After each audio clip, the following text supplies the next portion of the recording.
Quelques jours après la guérison d'un lépreux, Jésus revint à Capharnaüm, et l'on apprit qu'il était à la maison. Tant de monde s'y rassembla qu'il n'y avait plus de place, pas même devant la porte, et il leur annonçait la parole. Arrivent des gens qui lui amènent un paralysé porté par 4 hommes. Comme ils ne peuvent l'approcher à cause de la foule, ils découvrent le toit au-dessus de lui. Ils font une ouverture et descendent le brancard sur lequel était couché le paralysé.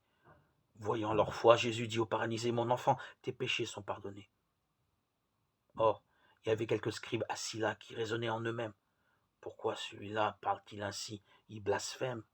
Qui donc peut pardonner les péchés sinon Dieu seul? Percevant aussitôt dans son esprit les raisonnements qu'il se faisait, Jésus leur dit, « Pourquoi tenez-vous de tels raisonnements?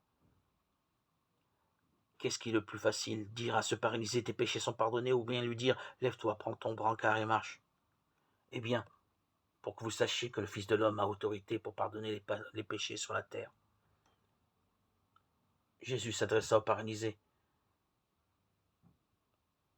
et il lui dit, « Lève-toi, prends ton brancard et rentre dans ta maison. » Il se leva, prit aussitôt son brancard et sortit devant tout le monde.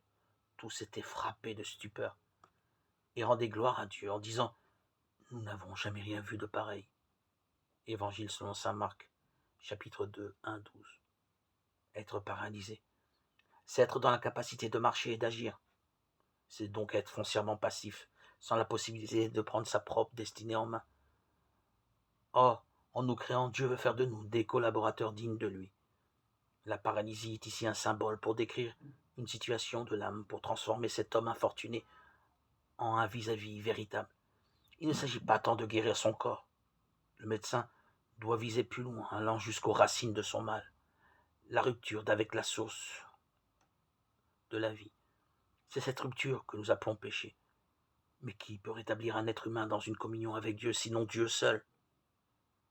D'où la confusion, la colère chez les scribes. La guérison physique devient alors un signe d'autre chose. Elle témoigne du fait qu'en Jésus, le Créateur lui-même est présent.